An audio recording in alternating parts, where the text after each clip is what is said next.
Hello and welcome to this video. I'm out and about. I'm walking up a hill at the moment.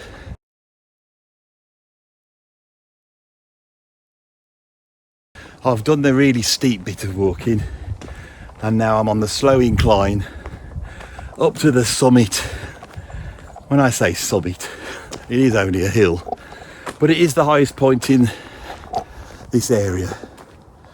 And so when we get to the top, hopefully we will all have a nice vantage point of the surrounding environment.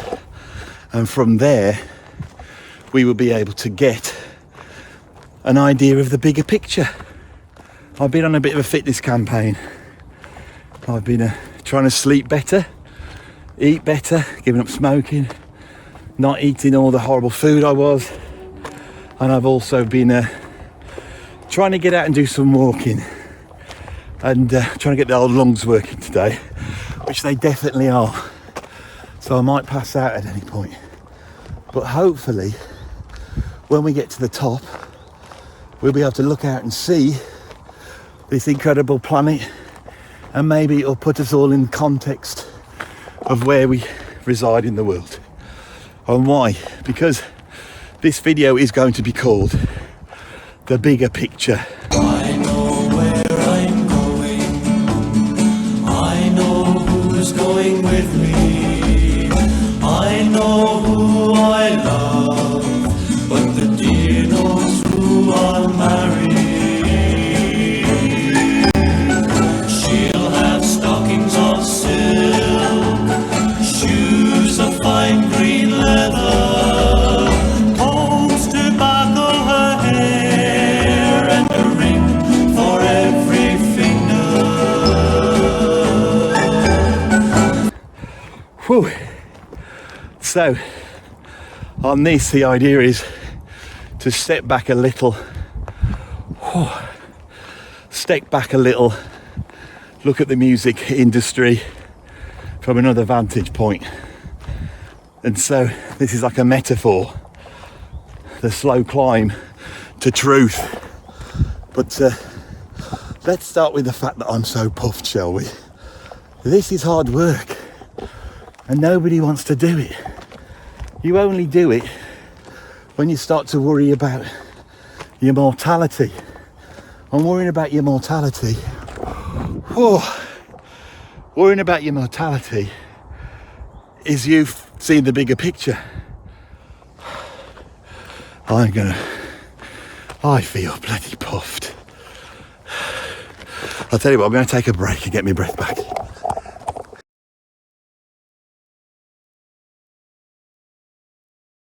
I'm an unfit man. I'm trying to do this video. I'm rushing to get to the summit of this. I want it over with. I'm not enjoying it. I'm rushing it. I'm only doing it because I think I ought to, because I know I'm very unfit and I don't want to die young. You get to a certain age, right? We're at a certain age now and our worries are shifting. They're shifting from being parents' worries to being grandparents' worries. I'm wondering how long we're going to be around, and if we are around, how are we going to be able to afford stuff, and what's our relevance in our jobs, and is there any point for us? Does the world want us anymore? And we turn around to the one thing we think is absolutely wonderful, which is music, isn't it? We turn around to music and we think of the wonder of it, and there's something amazing about it. Bands like Pink Floyd and Led Zeppelin and Weather Report and Miles Davis, all these bands still kick a punch. We know there's something there, and we think back to when we were young and we think how much better it was when we were young, how much freer and how much more creative it was, and what a terrible time it is for young people now that don't have the sort of utopian vision that we had when we were young. Although I'm a little bit younger than that, so I came up in that sort of politicised 80s time, and I'm very influenced by that. There is a very left-wing countercultural impulse in me. I never thought I'd be talking about this, but it obviously has an effect, because young people, they're not thinking about music like us. So the big question, the big picture we're going to get when we get to this top of this hill is how we figure it. I'm talking like I'm sort of the arbiter of knowledge when it comes to popular music in the 20th century, because I've lectured in it and because I've worked in it. I think I know about it, but what I haven't taken into account is my viewpoint.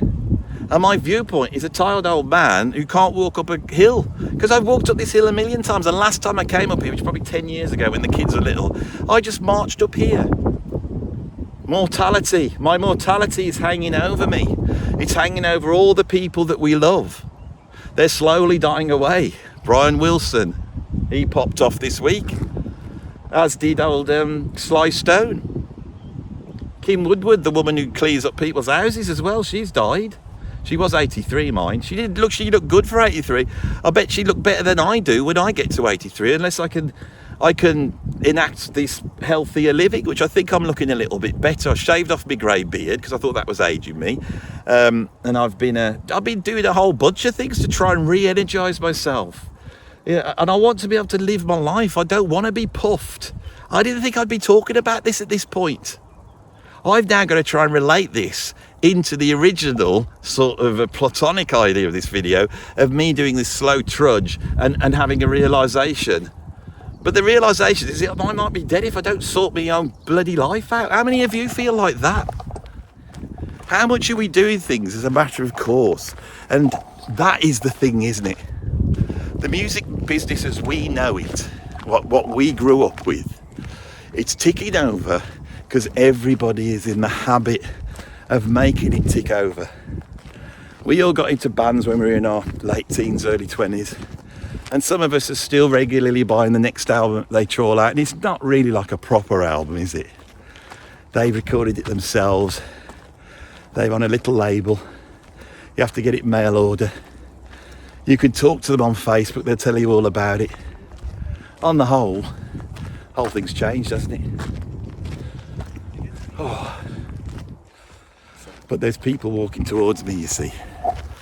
And although I can front this out a little bit, because I think people are used to seeing people now talking into cameras like a loony, I do get a little bit embarrassed. But I managed to walk past those young ladies are looking at me like, what's this old bloke doing? What's he got a selfie stick for? I'm old. Right? There's a point in every man's life that when you see young girls, you go from going, oh, they're quite nice, to start to think, I hope these young ladies are okay. And I pose no threat to you. I'm just an old man going around his business. This is the real. It's my whole channel. It's the whole music industry. Just a vain attempt for us to do a bit of walking uphill so we don't peg it. Are we just trying to keep something alive that is no longer alive? God, I never thought I'd be thinking this stuff coming up here. I tell you, oh, it's getting near the top. There's another chair here. I'm going to sit there. Oh, it's like going up Everest, this is. I'm on the final one they stop at. And then they have their cup of soups and then they have to do the big push to the top, past all the dead bodies. I'm at that point now. Whoa, let's sit down. Oh, bloody hell.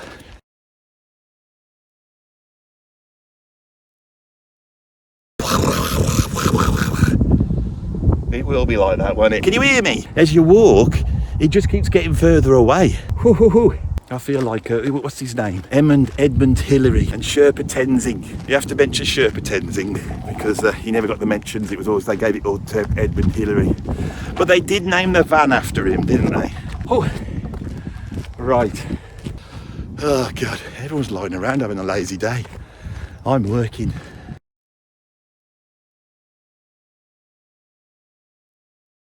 Right. This is the official vantage point of Clee Hill. And you can look out, and then they've carved these metal things into the vista. Some bugger's gone and stolen that one. Don't know if you can see, there's a row of block of flats there. They're the flats over at Briley Hill. Right, so we swing over to there. That's Stour Bridge. And then, well, that could be. And then right over there, tucked behind that tree, is the Malverns. It's very dusky. It's very pretty though, look. That bit there, those stones over there, I think is the highest point. But the Ordnance Survey thing is here. Let's go and have a look at that, shall we? It's a toposcope.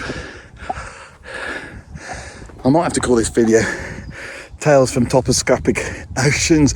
This was put up in 1929, nearly 100 years ago. And there it is. Look at that, magnetic north. Right, so Netherton and Quarry Bank to my left, straight ahead, Franklin Beaches, Northfield, down here, Trimpley, all the local areas. I'm going to plonk you right in here, and you're at something. You're now a proper coordinate on the map. What do you think to that? Cool, isn't it? Should we go up and see the standing stones? Well, these stones were placed here over 3,000 years ago by ancient druids. The druids that were the keeper of this area. I just made something up then.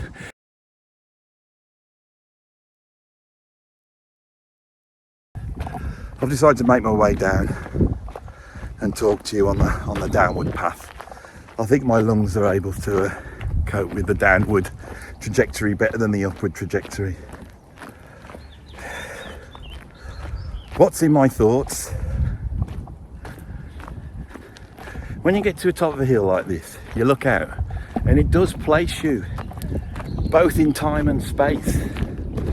I sit there and I see those coordinates and I'm aware that where I'm stood and where you were stood in a virtual sense on top of that point, you could go and find Clent Hills and you could point and go, we were looking from right there and you're looking from right there, from all over the world. That's quite mad, isn't it? And I'm stood there, so I can now objectively put myself in space. I can give myself coordinates. Now obviously I've had GPS on my phone, I could do that at all times. This phone I've got is doing a whole bunch of stuff, isn't it? Right? A few years ago, if I was on a fitness campaign, I probably would have just come walking up here. I wouldn't be struggling up here trying to talk and hold a selfie stick, right? But I'm rushing everything. I feel like my time's running out. I'm fixated. I'm a creative person, but I've got to get things done. And so that's sacrificing me actually stepping back and having a look out and seeing it. I'm not seeing it. There's a bloke over there with a drone. You want to see? Can you see him? That bloke there's got a drone. Bloody excited in it. See, he's just come up here with his drone. I bet he's getting brilliant pictures. That's amazing. I want a drone. It's me that's interviewing. I'm being very to place myself, reflect. I can see I'm struggling with it. I'm struggling to make this video. It's not going out at all. It's a bit chaotic in a tiny spec. Basically, going to the fact spoken about it so much on the channel. I think I'm pretty sure that's what all art is. It's like a niche. There's a drone there. Yelp, flying around, trying to be heard in the wind. It's that post-romantic ideal of being lost in a storm and feeling like it's just you and nature. That's the thing. That is the true meaning of the sublime. There's no point in talking about the music business. I'm not going to. Right? I can say what I plan to say right now, but that would be untrue to the actual YouTube video. I bet you're doing normal stuff. The landscape is informing me, and I'm fighting it. We're all fighting it. I'm definitely fighting everything. We're getting up in the morning and fighting stuff. Keep coming back to me on every single day. And I can't not do it. I'm doing it now talking to you. Really, I should shut this up. It's different. Shut into a forest. Myself, when you walk into a forest, you think. And it might take 2 or 3 hours for the actual realisation to come. You can't have a realisation like that. It's almost like the opposite. I think I am. And I've put me into it. I've suddenly come into view.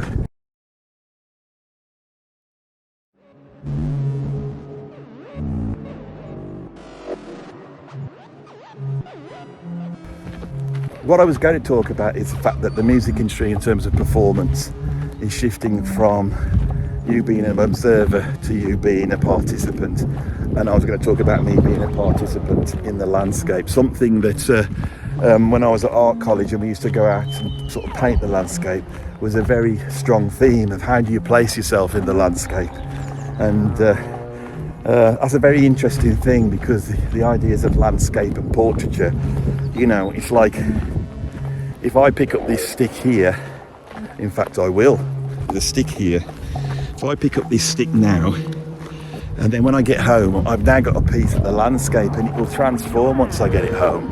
I will have a piece of the landscape at home and I will have brought something in and I will have brought together this idea of the landscape and portrait. It's all very intellectual, isn't it?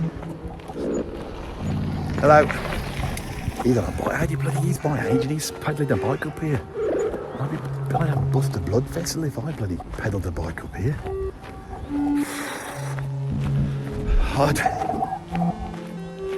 Now I'm going to carry this stupid stick for the stupid video I'm making for Philosophy Sunday.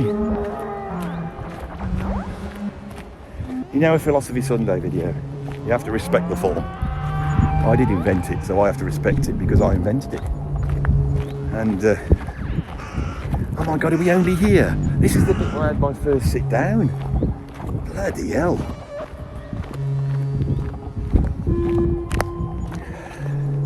Right, I'm going to have another think. I'll come back in a minute. Right, I'm going to come back in a minute.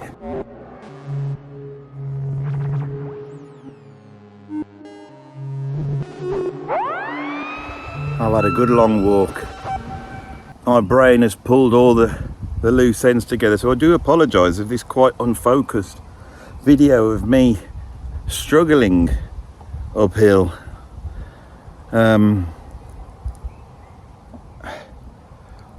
I know what this video is about. It's about me. That's what it's about. It's about me being in the landscape. It's about me worrying about dying. It's about me. The whole YouTube channel's about me. It's called Andy Edwards.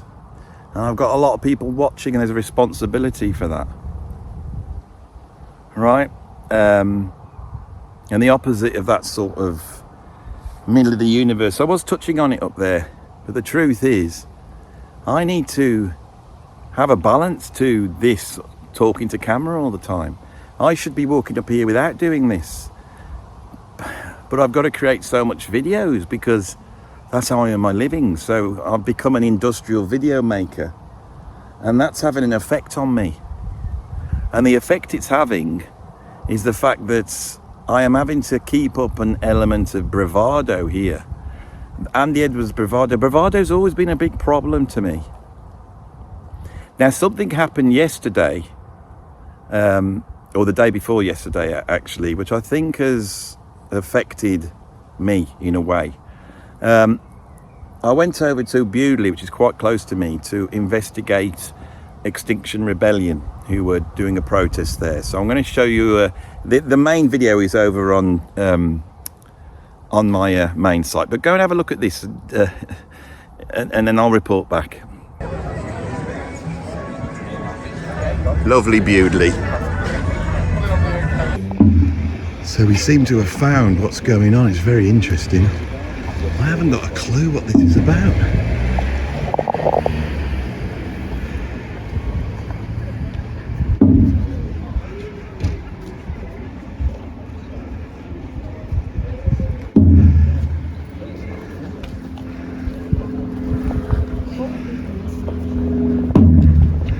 Restore the vibrant waters.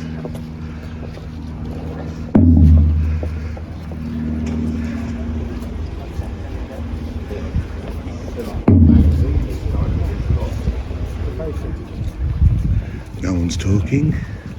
Very mournful.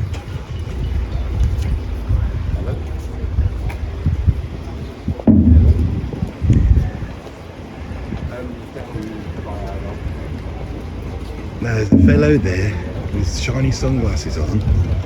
He is Matt Worley, he's a friend of mine, and he currently plays guitar with Robert Plant. And actually, I tell you who I've just spied, backing him up there if you can see. There's Robert Plant. So, I filmed it all. I hadn't seen Robert for a while. There's a bit of a running joke here that I'm always going on about Robert Plant, and I lampoon it because people in the industry, they have a lack of self-worth, so they have to boost themselves up with status. And for me, my big status is that I played for Robert Plant, and I'm aware of that, but the fact is there's an element of truth there. I went and had a chat with Robert and he was perfectly all right. We had a laugh at a joke, but I was in bravado mode. I always am if I see Robert. And that goes back to the fact that I felt quite meek and ineffectual when I was back in the bands in the old days. A lot of the problems I had when I was in bands is that I was quite a quiet person. Then when I started to do this YouTube channel, I accessed another part of my personality that has always been there, but it's the teacher side of my person. It's something I learned to do. But I'm in that mode all the time. Bravado. When you're a creative person, there's one aspect of it is that it's not quite right up here. And so there's a lot going on. And the creativity mops that up. It gives the demon something to munch on. It's like, doing creative stuff is demon food, and it shuts them up. And I've spoken at length, but what I haven't spoken about is the bravado. The bravado wraps around that like an exoteric skeleton around this fragile inner. And if you're going to survive in this industry, you've got to develop some bravado. Now, there is nobody that represents that better as Robert Plant, who, unlike your average musician, he's like a football fan. He likes to hang out with farmers and plumbers. He likes to be with the real people. And as he used to say to me when we were out and about, he always used to turn around and say, stick your chest out. He's something else. He's like I've always said, he's like a cross between a wizard, as in a sort of Tolkien-esque wizard elf type character, and a big game hunter. I got a lot of time for Robert and a lot of affection for him because he gave me, if you're like me and you are riddled with self-doubt and insecurities, and you've got sort of all sorts of mental health issues going on, bit of paranoia, all these things that I'm covering up here. I'm covering them up. I'm talking about them, but I'm acting with a sense of bravado. And when I saw Robert, I thought, I don't know. Because that whole Extinction Rebellion lot, I'm not a part of them. All those middle-class types that come out to see the Extinction Rebellion in Bewdley, all these sorts of professional types with their hippified toddlers running around, all called Tarquin or whatever it is, I'm not a part of them. That sort of elite music business lot, the Paul McCartneys and the Mick Jaggers and the Robert Plants, I'm not a part of them. The kids who teach my kids at school, the education system and the old education system that I had to get out of, I'm not a part of them. Or the people down at Jellyman's where my studio is, and they're trying to do all their community projects and get all their little things up and going. Love them to bits. I'm not a part of them. I'm not a part of anything. I'm not a part of anything. And that, it upsets me. And I feel like I haven't got that protection. I've never felt part of any sort of community whatsoever. The community I have here is a load of people who really like me, but it's also a load of people who actually hate me, and I only focus on the ones who hate me. And I sit every night, trying to put pithy comments back to people who are just basically insulting me, and I don't know who they are. And as much as you can go, I've got a thick skin, it doesn't bother me. And that's what I tell myself. That's the bravado, but it does. Last year it got to be so bad, I went into massive depression about it. And I had to stop looking in the folder where all the real horrible stuff is. And also I had to put it into context. So I came up here, I wanted to talk about the music business. I wanted to give you some sort of insight. I wanted to show off my knowledge, didn't I? I wanted to come up with some novel idea. I wanted everyone to go, oh, Andy, you're so good, aren't you? But it's had its effect. And now I've had to skulk into the shadows. Skulk into the shadows to talk to you seriously. Sit down. But I am never, ever going to be okay. Because I am this, there's nothing I can do about it. And the only people I've really got to talk to about it is nobody in my immediate community. It's you lot. Because I have faith that there's a certain percentage of you, especially the ones who tune in on Philosophy Sunday and are willing to go off on these weird tangents like we have just done. With my mad ideas as I search around for something, some sort of truth in it. But the truth is, the moral of this video, I'm fucked up, you're fucked up, we're all fucked up. Sorry to swear.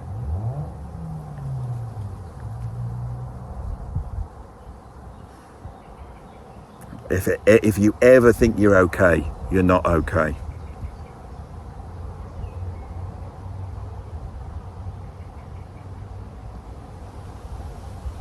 I need to take care of myself. That's why I came up here. Have a bit of a walk, get some fresh air.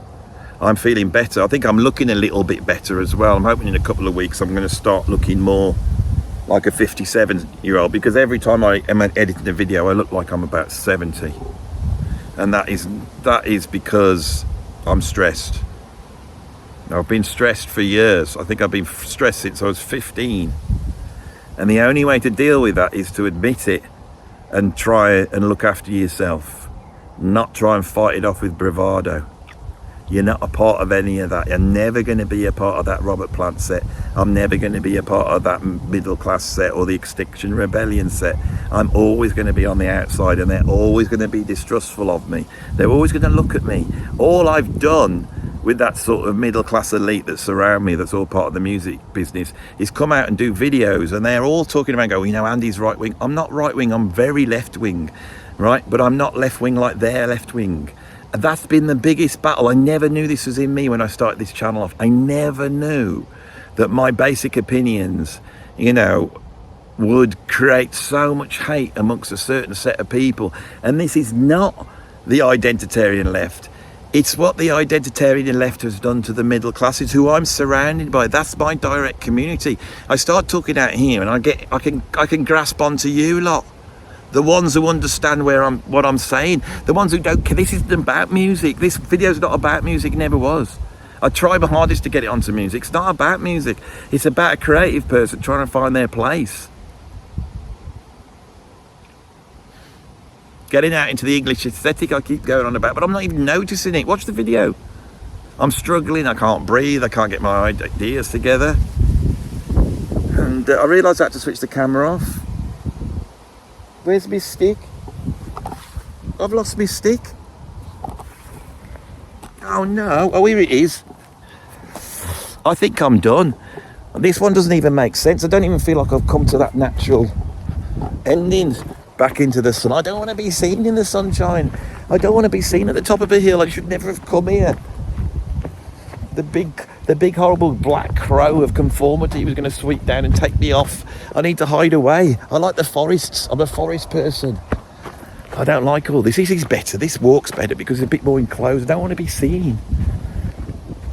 He said, the bloke with the YouTube with 55,000 subscribers. I get seen every day. I live with this. Is it doing me any good? I don't know. Is all this talking to myself doing any good? I don't know. This could be just basically, this just could be madness. How do I get home? Now I'm lost. It's not down that one, is it? I feel like I should be going down this one.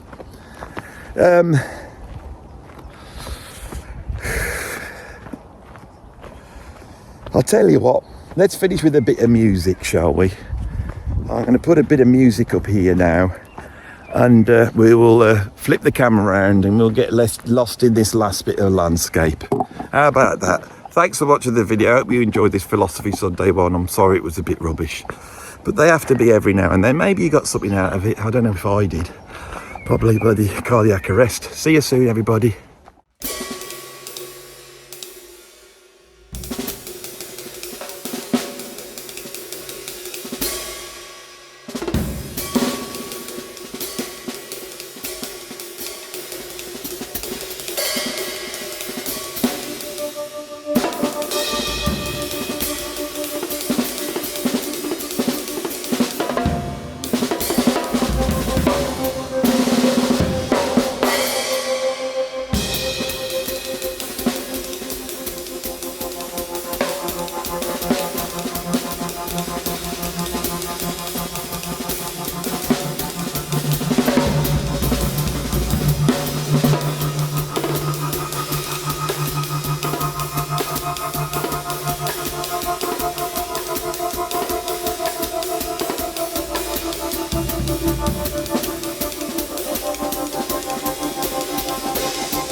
Thank you.